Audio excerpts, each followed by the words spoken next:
Hello, I'm Janet Connor, prayer artist, mystic witch, mistress of the thresholds, and producer and director in the theater of the miraculous. And this is, of course, the incomparable Hildemore of Weird. And we are here today to read to you week 27 in 2022, this strange 6th year in which we are all learning to listen to love. So I'm just going to bring over my newsletter and we will read it to you. This is the first time in 3 weeks that Hildemore and I have gotten it together to read you a newsletter. It's been a rather dramatic, traumatic time here in the United States of America. But today, a little late, it's Thursday, and the newsletter came out on Sunday, but we're ready, right? Because week 27, in which our eyes are opened, oh, are they opened, and we make a radical decision, my favorite kind. Friends, soul writers, mystics, witches, and lovers of prayer, this week has brought me and everyone I know to a screeching halt. On June 24th, the United States Supreme Court took away my fundamental right as a woman to decide what happens in and to my body, this body, and the bodies of all my sisters now and in the dread to come. Now, as bad as that is, there is something even more horrible in their ruling. In making this decision, the court did something it's never done before. In the past, when the court made a radical shift, it was always in the direction of expanding rights. Now, take in this sentence if you're an American. This is the first time the Supreme Court has made a decision to take away rights. Are you surprised? If this comes as news to you, please, please, please start reading and following the brilliant historian Heather Cox Richardson. You can get her Substack letters from an American for free. And if you're on Facebook, watch her weekly live videos.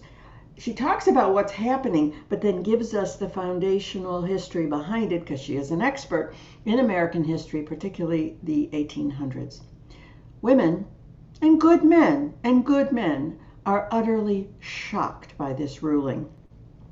But the loss of the constitutional right to choose to have an abortion, it was an earthquake, but it was just the earthquake. It's the aftershocks that are actually worse. In its final closing rulings this session, the radical conservative majority, 3 of whom you must remember, were selected by a man who will hopefully soon be under indictment for, let's think about this, sedition, witness tampering, instigating a violent mob, plotting a coup to destroy the government. I think that's treason. Let's not leave out treason. T is for treason. So the 2 massive aftershocks, only made possible by these 3 ultra-conservative originalists, I believe is what they call themselves, taking us back to the 17th century when, let's just think about this. The only people who had any say in government were, of course, white, of course, cisgendered, of course, heterosexual, and they owned people. And in that document, they actually call the native peoples who took such good care of this land for tens of thousands of years, merciless savage Indians. Those people. So the 2 massive, I always digress when I do these newsletters. I love talking to you.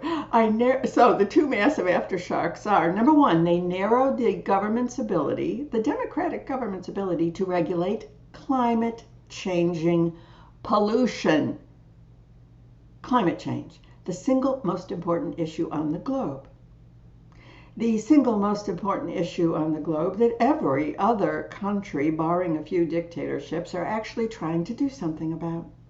Second, they blocked the liberal states and cities that are trying so hard to create an environment in a gun-obsessed country that keeps their citizens safe. They blocked those states and cities from barring most of their citizens from carrying concealed weapons outside the home, at a time when gun violence is utterly destroying the country. And it happened right after I wrote this newsletter, when the next white, 21-year-old, Trump-loving, AK, whatever, assault weapon owning guy murdered, I think it's 7 or is it 9 people, and I think 47 injured in Highland Park. I'm from Chicago, so the word Highland Park might mean nothing to you. It is a wealthy suburb along Lake Michigan, and surprise, it has a large Jewish community. You think that's an accident? Okay. I should be hysterical, devastated, weeping, and yet I'm not. I'm not. And I wondered to myself, why? I had to ask myself in deep soul writing, Janet, why are you not falling apart at the seams? Now, as I wrote this, I realized something. I have been exploring and experimenting with how to live a beautiful mystical life for over 25 years. That search began in 1997 when I simply stumbled upon deep soul writing. Now, at the time, I wrote to Dear God, because it just never crossed my mind to address the divine any other way. Now, although I used the word God, this voice on the page didn't feel anything like that law-giving, punishment-doling God that I grew up with and that you probably grew up with. This God seemed so kind and so loving. I felt heard and led and guided and comforted. I trusted this voice and I followed where it led. Conversations with this loving voice on the page made me want to know more about mystics and mysticism. So I started the only place I knew, Christianity. And I did discover a few profound Christian mystics like Meister Eckhart. Whoa! But also an awful lot of terrifyingly dogmatic, abusive, horrible ones. Aside from Thomas Merton, I really felt an impasse in trying to find any kind of home in Christian mysticism, so I decided to branch out. Now, if you have known me any time in the last 13 years, you know I fell head over heels in love with mystical poetry, Islamic mystics, Hafez, Rumi, Ibn Arabi. I love mystical poetry. And slowly I began to dabble, really just read a little bit in the Vedic texts, a little bit about Buddhism, you know where that led me to in The Lotus and the Lily. And this book, A Heart of Fire, this is an incredible introduction to the confluence of Jewish mysticism and Islam by the saint Zalman Schachter Shalomi and his protege Nathaniel Miles Yepes. This is a magnificent book. So it didn't take me long to realize that the real mystics, the ones who abide way outside dogma and theology, whether they're Christian, Islamic, Jewish, pick a religion, any religion, the mystics are all speaking the same language. Not the bosses, the mystics. But looking back, I see that almost everyone I studied and read was male. Yeah, there's Hildegard and Rabia and a few others, but I'll bet you 99% of the famous mystics of all religions have been men. Now, mind you, I didn't question that. At the time that I was doing all of this reading, I was focused on the ideas, and I just managed to somehow miss that they were all written by men. But when beloved vibration of Sophia landed full force in my Deep Soul Writing pages on December 26th, 2014, that's a holy day for me. That's the day my eyes flew open and I realized I know nothing. I mean nothing about the ancient and eternal sacred feminine. Now, ever since, she's been the center of my life. And the more I find her, the more I love her, and the more I read and study and learn about the goddess, the happier I get. For tens of thousands of years, long before any male gods showed up with all their laws and their punishments, she was revered and crowned. She and she alone bore and bears the epithet Queen of Heaven, Queen of Earth, Queen of Heaven and Earth. So you might be wondering, what does the Queen of Heaven have to do with the courts taking away women's right to dominion over their own bodies? Everything. It's right there in Genesis. Now, no one knows for sure when Genesis was written or exactly who wrote it. The scholarship points to 4 different authors, groups of authors writing, somewhere between the 6th and the 3rd centuries BCE, before the Common Era. The book opens with, in the beginning, right? That's a lie. 6th century BCE was not the beginning. Anthropology and archaeology clearly show that humanity worshipped the goddess long before Genesis, going back to the Neolithic and Paleolithic eras. Goddess worship, of course, was anathema to the new patriarchs who demanded we believe there is only one God, and he is male and warlike. And of course he's white, although no one says that, but look at all the pictures. And this male God will have no goddesses before him. Did you ever wonder about that commandment?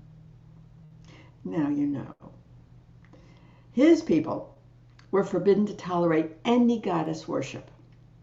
In dozens of her horrifying, just like shocking scenes, this male god demands that his people cut down the sacred groves, which is where we worshipped, and massacre any man, woman, or child who worships the feminine. And it's not just once in the Bible. It's probably in 8 or 10 different commands. If you really slow down and read the early books in the Bible, you'll be hard-pressed not to get sick to your stomach. Now, all of this leads to the Supreme Court ruling. Yeah. The justification is right there in Genesis, in that appalling scene in the garden. Now, even if you weren't raised Christian, you know the story.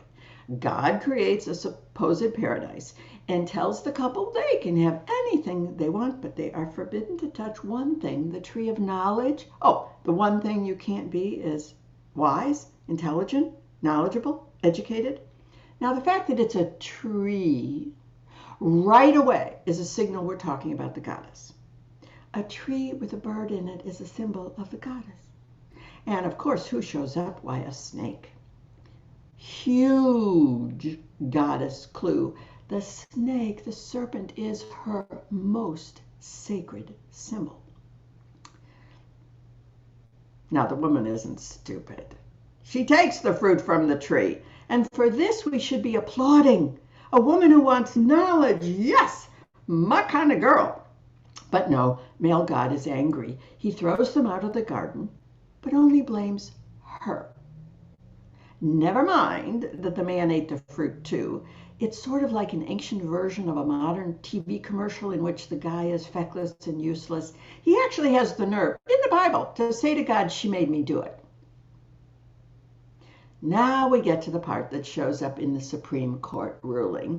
And if you don't mind, Hale, I'm going to put you down so I can show it to everyone. She does not like, but she's smiling. It's okay. Okay, listen to this very carefully. Genesis 3:16. I will show it to you in a couple of different Bibles. To the woman, he said, I will greatly multiply your pain and your conception. In pain you shall bring forth children, and you shall be dependent on your husband, and he will rule over you. Here it is in my Catholic Bible, the New Jerusalem, 3:16. Let me get it for you. To the woman he said, I shall give you intense pain in childbearing. You will give birth to your children in pain. Your yearning will be for your husband, and he will dominate you. All right, that's the Catholic translation. Do you notice what's missing? That word conception. So I checked a few others. It's right there. Genesis 3:16, to the woman he said, I will greatly multiply your pain and your conception. In pain you shall bring forth children, and you shall be dependent on your husband, and he shall rule over you. Why anybody has anything to do with any religion based on that story is beyond me, but I grew up in it. Now, do you understand what this is saying? Very clearly, if it needed to be put in that book, prior to the 6th century BCE, women knew how to give birth without excessive pain, and we knew how to control our conception. Control, manage, limit, choose our conception. Of course we did. Wise women have always known how to use plants and herbs and barks to create tinctures and ointments and medicines. Everyone in those ancient communities revered us, revered our knowledge, our wisdom, our healing abilities. Now there was one other, well, many other, but one particularly horrific time in history when healing women were condemned by patriarchal religions. The witch hunts, the burning times.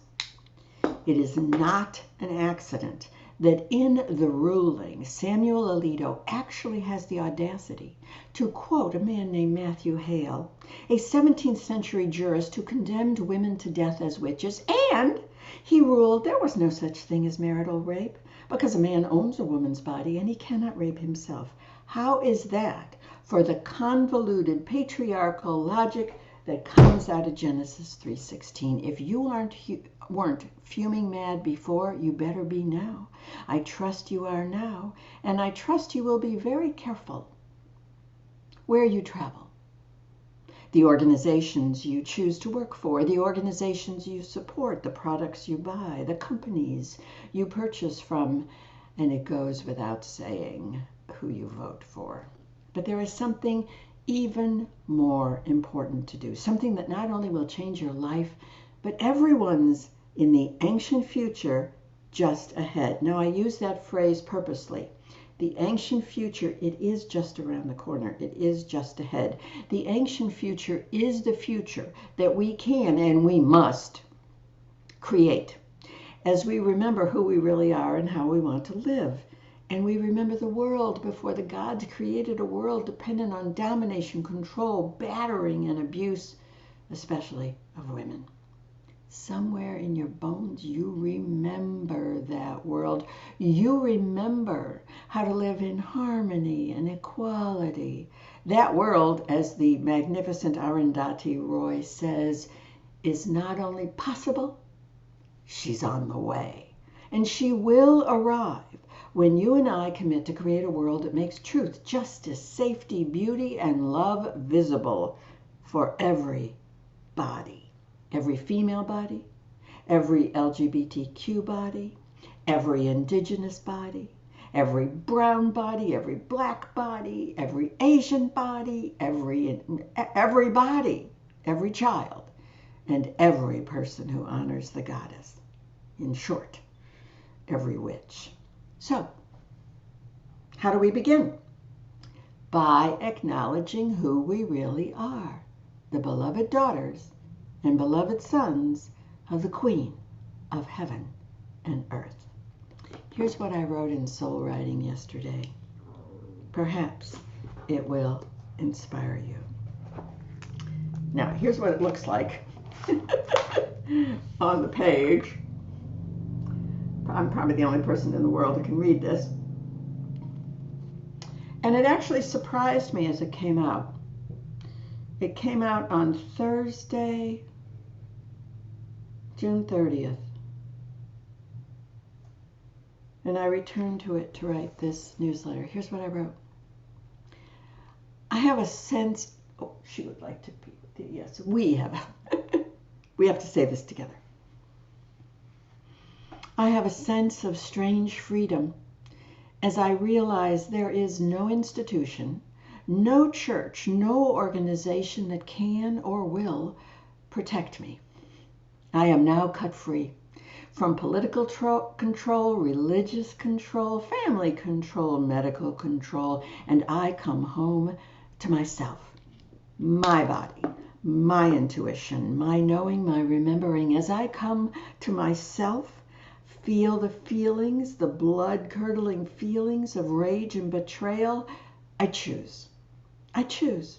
I choose what I will believe, what and how I will worship, what and who I am devoted to, how I will pray, what I will think, what I will say, what I will do. I find myself, my sovereign self, my original self, my holy self, my sacred witch self. I remember who I am, who I have always been, and who I have always been. My sovereign self now remembers me. This is the very deep remembering that we are sharing in the largest, most important event I have ever created, remembering the songlines of the witches. Registration is still open, but it is going to close in a couple of weeks at the end of July. I will not be repeating this mystery school because she's already hinted at where I'm to go next. And this doesn't surprise me anymore. Even when I'm madly in love with an event, say the Return of the Witches pilgrimage, as it ended, I knew I wouldn't be repeating it. You can get it recorded on my website under intensives, but I'm excited about where she's leading me next. And the Queen of Heaven and Earth has a lot she wants me to do, so I will not be repeating. Remembering the songlines of the witches. Come, the time is now. And the link to explore it is right here below this video. Thank you for joining me. We love sharing notes from the field with you. Go in love now. Find the Queen of Heaven and Earth. Remember who you really are and bring her